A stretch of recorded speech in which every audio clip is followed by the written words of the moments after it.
안녕하세요. 라오스 파견일기 라파엘입니다. 최근에 라오스에 한국인 관광객들이 조금씩 들어오는 게 느껴져요. 이 한인 식당을 가도 처음 뵙는 한국 분들도 많이 보이고, 곳곳에 방문할 때마다 이제 한국어가 이렇게 주변에서 종종 들리는 걸 보면은 이제 진짜 이제 한국 분들이 들어오고 있구나 해서 개인적으로 너무 좋습니다.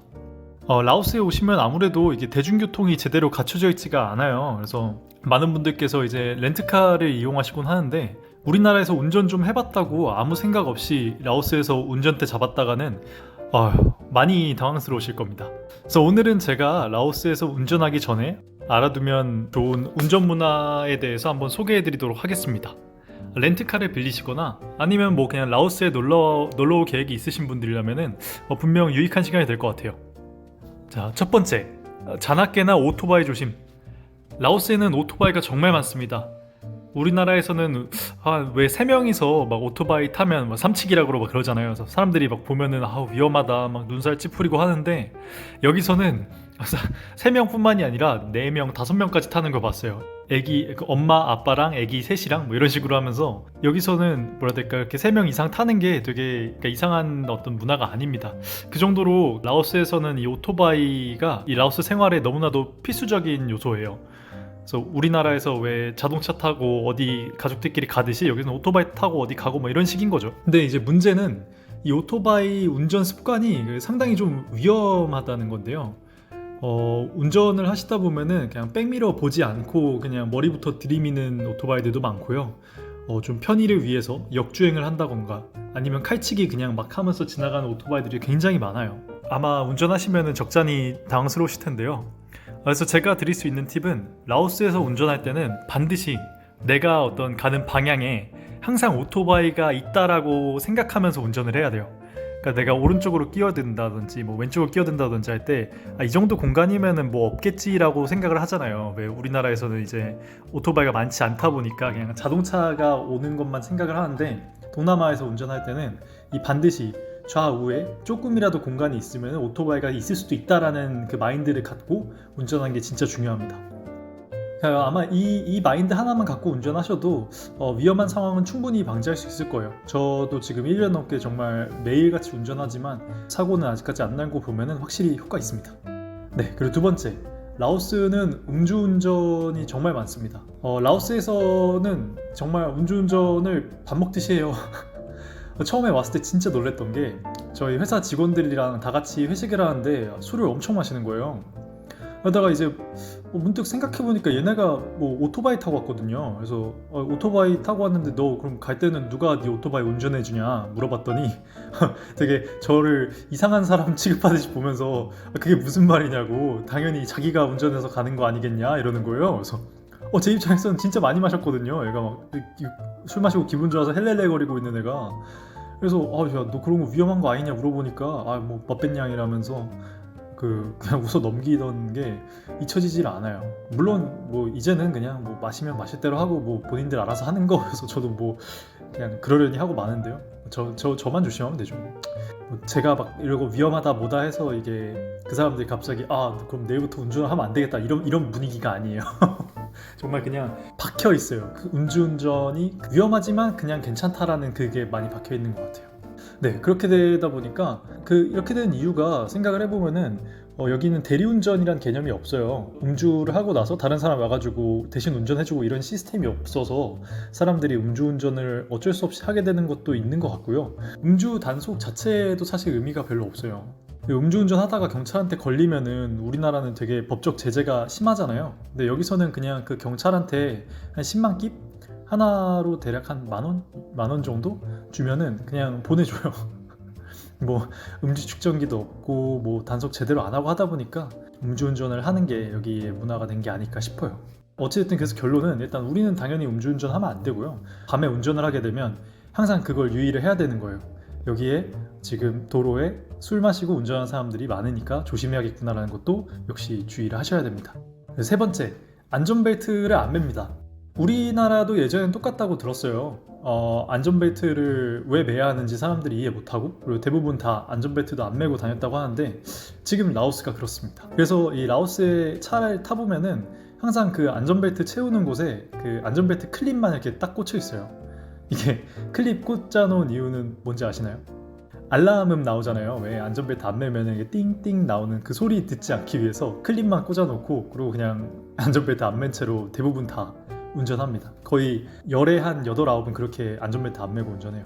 그래서 오히려 이제 그 라오스 친구들은 제가 벨트 매는 걸 보면은 되게 신기하게 생각하더라고요.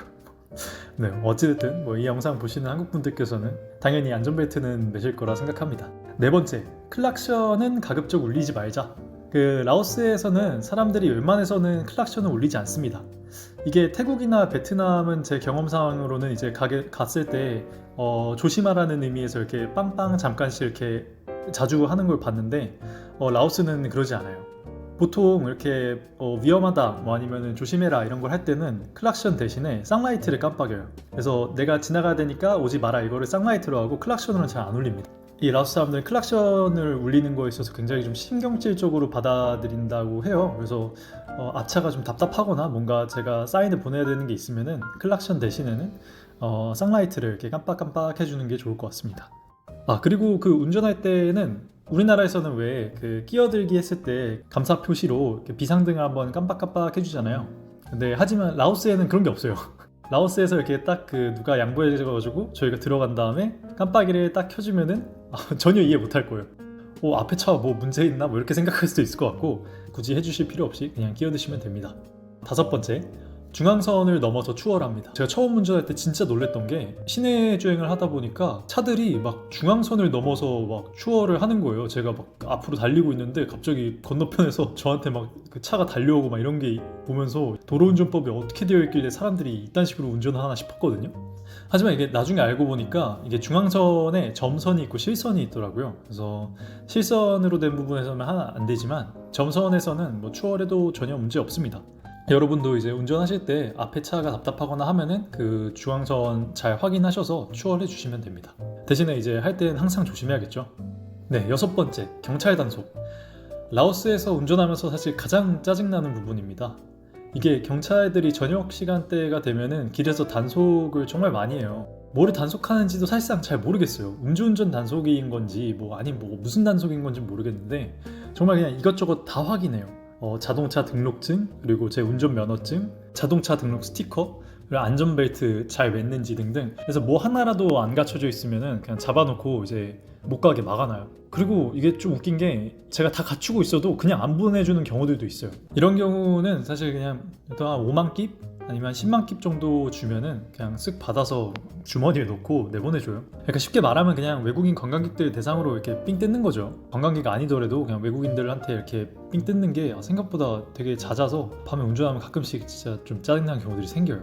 이게 우리나라에서는 진짜 상상이 안 되잖아요. 근데 여기서는 이렇게 단속하고 이렇게 뒷돈 받고 이런 게 되게 비일비재합니다. 그래서 여러분들 만약에 여행 오셔가지고 운전하는데 경찰이 계속 붙잡고 안 놔주면은 그냥 막 버티거나 막 화내거나 이래서 막 일 키우지 마시고 한 5,000원, 10,000원 그냥 너희한테 기부한다 생각하고 그냥 돈 주고 가시는 게 그러면 시간과 스트레스를 좀 덜 수 있는 방법이라는 거 알려드리고 싶습니다. 일곱 번째, 편리한 주차입니다. 제가 라오스에서 1년 넘게 살면서 차가 견인되는 걸 본 적이 거의 없어요. 사고 나는 걸 빼고는 없습니다. 우리나라는 왜 길가에 주차하면 안 되는 곳에 주차하면 바로 뭐 견인차 불려가지고 이제 견인해 가잖아요. 근데 라오스에는 그런 게 없습니다. 빈 공간이다 싶으면은 주차하면 돼요. 물론 그 남의 집 주차장 앞이나 뭐 뭔가 출구 같은 곳에다가 하면 당연히 안 되겠지만 그 외에 갓길이라든지 아니면 공터라든지 뭐 이런 곳이 있으면은 그냥 마음 편히 차 대고 볼일 보시면 됩니다. 그래서 이 부분은 진짜 운전하는 데 있어서 정말 편리해요. 그리고 이제 마지막, 라오스 번호판입니다. 라오스는 번호판을 살 수 있어요. 번호판 번호를 내가 원하는 번호를 살 수 있는 걸로 알고 있습니다. 그래서 뭐 8888, 뭐 9999, 뭐 연속되는 숫자라든지 아니면 내 생일이라든지 뭐 이런 식으로 원하는 숫자를 살 수 있습니다. 연속되는 숫자, 막 1111 이런 것들 같은 경우에는 대부분 다 외제차들이 이렇게 좋은 번호들을 갖고 있어요. 왜냐면은 이 똑같은 번호가 네 자리로 연결되어 있는 거, 이런 번호판 같은 경우에는 가격이 비싸다 보니까 돈 많은 사람들이 그렇게 번호를 쓰는 경우들이 많습니다. 그래서 나중에 이렇게 여행하시다가 외제차인데 번호판까지 이렇게 연속되는 숫자다 보이시거든, 라오스에서 좀 사는 편이구나 이렇게 보면은 재미가 있지 않을까 싶어요. 그리고 이 라오스 번호판은 색깔이 다 달라요. 이 흰색도 있고 노란색도 있고 파란색도 있고 빨간색도 있고 이렇게 다양한데 이 색깔에 따라서 그 사람의 직업이라든지 아니면 차 소유를 했는지 뭐 이런 것들을 어느 정도 파악을 할 수가 있습니다. 이 부분도 되게 재밌는데 이거는 제가 다음에 따로 한번 영상 만들어서 다뤄보도록 하겠습니다. 지금까지 라오스 운전 문화에 대해서 한번 얘기해봤는데 어떠셨나요? 깨알 정보들이긴 하지만 이걸 알고 여행하는 것과 모르고 여행하는 것에는 꽤나 큰 차이가 있을 것 같아요.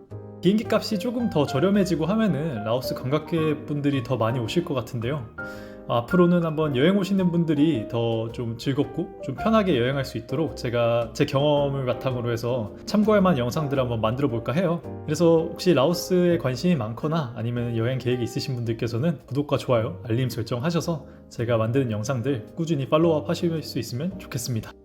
그러면은 긴 영상 끝까지 봐주셔서 정말 감사하고요. 저는 또 다음 영상으로 찾아뵐게요. 감사합니다.